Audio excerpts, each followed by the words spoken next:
मित्रों, भगवान शिव कैलाश पर्वत पर बैठे हुए थे। तभी आकाश लोक का भ्रमण करते हुए नारद जी कैलाश पर्वत पर आ जाते हैं।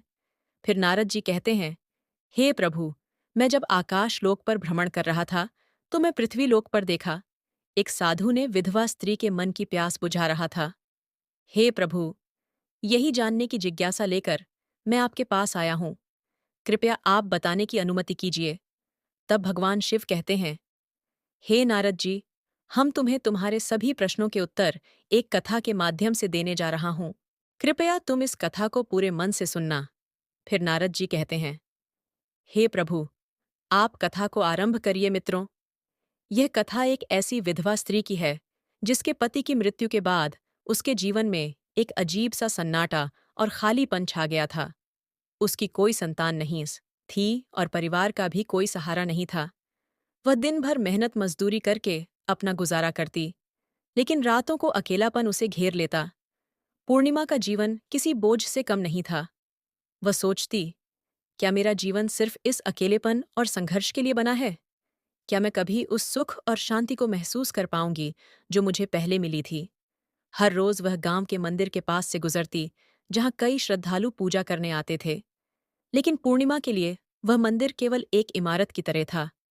उसे ऐसा लगता था कि भगवान ने उसके जीवन से सब कुछ छीन लिया था। एक दिन वह अपने टूटे-फूटे घर में बैठकर सोच रही थी कि आखिर उसे जीवन में सुकून और उद्देश्य कैसे मिलेगा। उसकी आंखें भर आईं और वह आकाश की ओर देखकर बोली, हे भगवान, अगर आप सच में हैं, तो मुझे इस खालीपन से बाहर निकालो। मेरे जीवन में कुछ ऐसा भेजो जिससे मैं जान सकूं कि जीने का असली मतलब क्या है। उसकी यह प्रार्थना उस रात उसके जीवन के एक नया अध्याय की शुरुआत होने वाली थी। अगले दिन पूर्णिमा अपनी रोज की तरह अपना दिनचर्या व्यतीत कर रही थी। गांव के मंदिर में अचानक हलचल हुई। उसने सुना कि दूर से आए एक प्रसिद्ध साधु महाराज मंदिर में ठहरे हुए हैं। गांव के लोग उनके बारे में कह रहे थे, यह साधु कोई साधारण व्यक्ति नहीं है। उनके चेहरे पर दिव्य तेज है और उनकी बातों से जीवन बदल जाता है। पूर्णिमा ने इन बातों पर ज्यादा ध्यान नहीं दिया, लेकिन उसके भीतर कुछ उसे खींच रहा था। शाम को जब मंदिर में पूजा समाप्त हुई तो वह चुपचाप वहां गई। उसने देखा, साधु महाराज एक पेड़ के नीचे ध्यान मग्न करके बैठे थे। उनका चेहरा शांत, आंखें बंद, और चारों ओर एक अजीब सा सुकून था। पूर्णिमा के कदम खुद पर खुद उनकी ओर बढ़े। उसने धीरे से कहा, महाराज, मैं आपसे कुछ पूछ सकती हूँ। साधु ने अपनी आंखें खोलीं। उनकी आंखों में करुणा और गहराई थी, जो सीधे पूर्णिमा के दिल को छू गई। साधु ने मुस्कुराते हुए कहा, बेटी, पूछो पूर्णिमा, तुम्हारे मन में कई सवाल उमड़ रहा है। तो लेकिन वह कुछ बोल नहीं पाई। वह कुछ देर तक साधु के शांत चेहरे को देखती रही और बोली, मैं अपने जीवन से बहुत थक चुकी हूँ। अकेलापन मुझे खा रहा है। मुझे समझ नहीं आता कि जीने का उद्देश्य क्या है। साधु ने उसे ध्यान से सुना और फिर बोले, अकेलापन केवल एक अवस्था है। यह तुम्हारे भीतर के असली स्वरूप को जानने का अवसर भी हो सकता है, लेकिन तुम इसे एक पीड़ा की तरह देख रही हो। उनकी बातों ने पूर्णिमा के मन में हलचल मचा दी।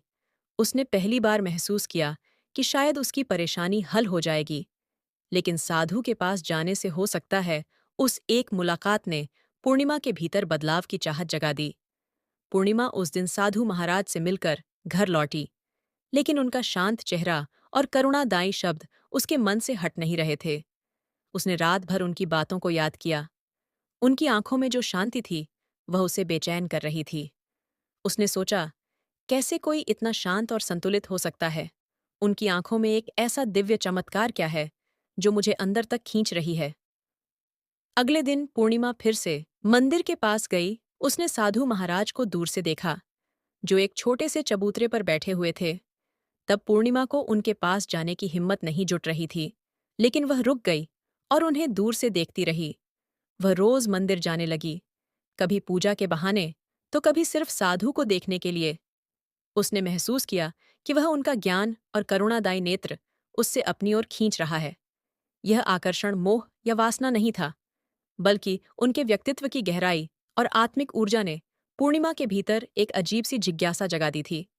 एक दिन उसने साहस जुटाकर साधु महाराज से पूछा, महाराज, आप इतने शांत कैसे रहते हैं? क्या आपको कभी किसी चीज की कमी महसूस नहीं होती? क्या आपके मन में कोई इच्छा नहीं उठती? साधु ने कहा, पूर्णिमा देखकर भीतर से इच्छा जागरूक होती है, और जब मन मोह और कामना से मुक्त हो जाता है, तब सच्चे सुख का अनुभव होता है। उनके यह शब्द पूर्णिमा के मन में गूंजने लगे। उसने खुद से पूछा, क्या यह संभव है? क्या मैं भी उस शांति को पा सकती हूँ?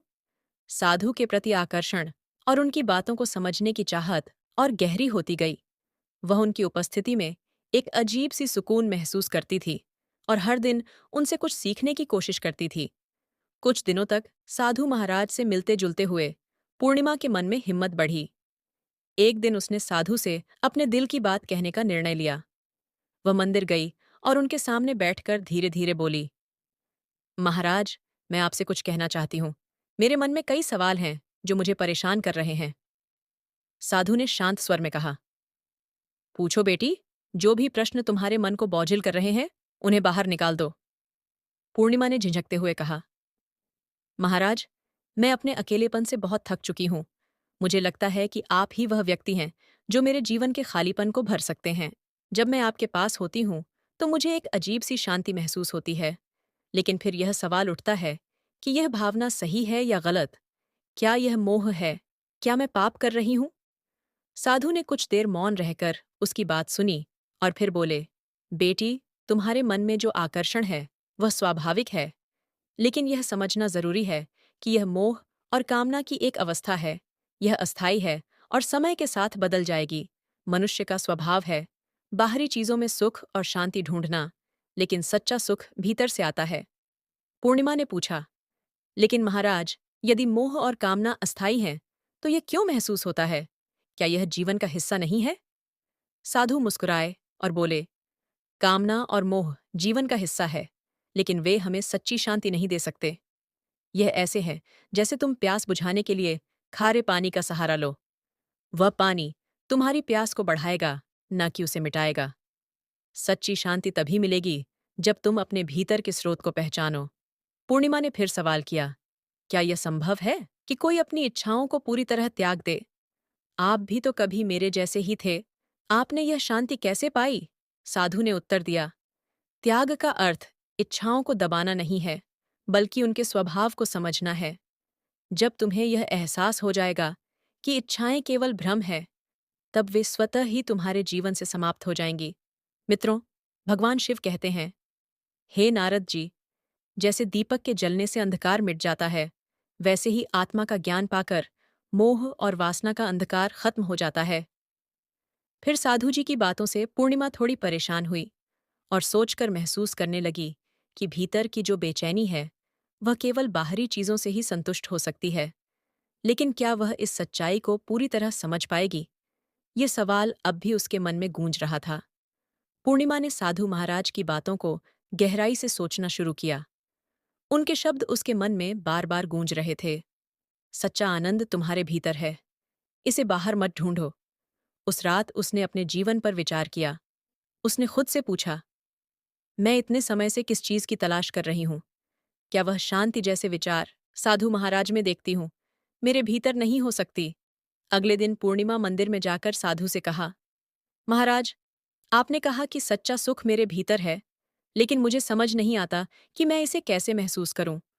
मैं हमेशा बाहरी चीजों में इसे ढूंढती रही हूं। क्या आप मुझे कोई मार्ग दिखा सकते हैं? साधु मुस्कुराए और बोले, बेटी, आत्मा का सुख पाने के लिए सबसे पहले मन को स्थित करना जरूरी है। ध्यान और आत्मनिरीक्षण तुम्हें इस मार्ग पर ले जाएंगे। बाहरी संसार की चंचलता से मुक्त होकर जब तुम अपने भीतर की वासना को महसूस करोगी, तब तुम्हें अंदर के वासना सदा से तुम्हारे पास महसूस होगा। पूर्णिमा ने साधु की सलाह मानी। उसने धीरे धीरे ध्यान और साधना शुरू की। शुरुआत में उसका मन भटकता रहा, लेकिन समय के साथ उसने अपने भीतर की शांति को महसूस करना शुरू किया। एक दिन ध्यान करते हुए पूर्णिमा को ऐसा महसूस हुआ जैसे उसका मन सारी चिंताओं और इच्छाओं से मुक्त हो गया हो। उसे समझ आया कि वह जिस खालीपन को भरने की कोशिश कर रही थी, वह असल उसके मन का भ्रम था। असली सुख और पूर्णता उसकी आत्मा में थी, जो वह अब महसूस कर रही थी। वह साधु के पास गई और बोली, महाराज, मैं अब समझ गई कि जो आनंद मैं बाहर ढूंढ रही थी, वह मेरे भीतर था। मैंने इसे पहली बार महसूस किया है, साधु ने कहा। बेटी, यही आत्मज्ञान है। अब इसे स्थिर रखने का अभ्यास करो। जब तुम्हारा मन मोह और वासना से ऊपर उठेगा, तभी तुम सच्ची शांति और पूर्णता का अनुभव करोगी। पूर्णिमा ने साधु के चरणों को हाथ जोड़कर बैठकर प्रणाम किया। वह अब एक नई दृष्टि और नई ऊर्जा के साथ अपने जीवन को जीने के लिए तैयार थी। उसने जाना कि बाहरी मोह और इच्छाएं अस्थायी हैं और सच्चा आनंद आत्मा के भीतर छिपा हुआ है। पूर्णिमा के जीवन में अब सब कुछ बदल चुका था। वह अब अपने अकेलेपन को अभिशाप नहीं, बल्कि अपनी सबसे बड़ी शक्ति मानने लगी थी। उसे समझ आ गया था कि जीवन की कठिनाइयों और खालीपन को बाहरी चीजों से भरने का प्रयास केवल अस्थायी समाधान है। असली समाधान भीतर है, आत्मा में है। पूर्णिमा पहले की तरह बेचैन नहीं रहती थी। उसने अपने भीतर के आनंद को महसूस करना सीख लिया था। उसने ध्यान और साधना को अपनी दिनचर्या का हिस्सा बना लिया। अब वह दूसरों की मदद करने और करुणा का अभ्यास करने में अपनी खुशी ढूंढने लगी थी। एक दिन गांव के कुछ लोग उससे मिलने आए और उसकी शांति और सुकून से प्रेरित होकर पूछा, पूर्णिमा, तुम्हारे जीवन में यह बदलाव कैसे आया? पहले तुम इतनी परेशान रहती थी और अब तुम्हारे चेहरे पर ऐसे शांति कैसे मिली? पूर्णिमा ने मुस्कुराते हुए कहा, मुझे समझ आ गया है कि मोह और वासना हमें केवल क्षणिक सुख देते हैं। सच्चा सुख और शांति तब मिलती है जब हम अपने भीतर की आत्मा को पहचानते हैं। मैंने इसे साधु महाराज की कृपा से सीखा है। जब तक हम बाहर सुख ढूंढते रहेंगे, हमारा मन बेचैन रहेगा। लेकिन जैसे ही हम अपनी आत्मा को जान लेंगे, सब कुछ बदल जाएगा। उसके शब्दों को सुनने वालों को गहरी प्रेरणा दी। पूर्णिमा अब केवल अपने लिए नहीं, बल्कि दूसरों को भी जीवन का सच्चा मार्ग दिखाने का प्रयास करने लगी। कथा का अंत इस संदेश के साथ हुआ, मोह और वासना संसार का बंधन है, जो मनुष्यों को बेचैन करते हैं। आत्मज्ञान ही इन बंधनों से मुक्ति और शांति का मार्ग है। जब हम अपने भीतर झांकते हैं, तब हमें सच्चा आनंद मिलता है।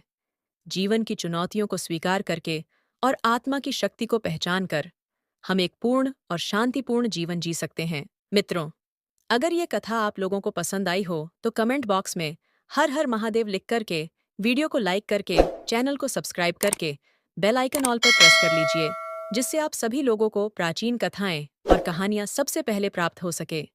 मित्रों, वीडियो को पूरा देखने के लिए आप सभी लोगों का बहुत बहुत धन्यवाद।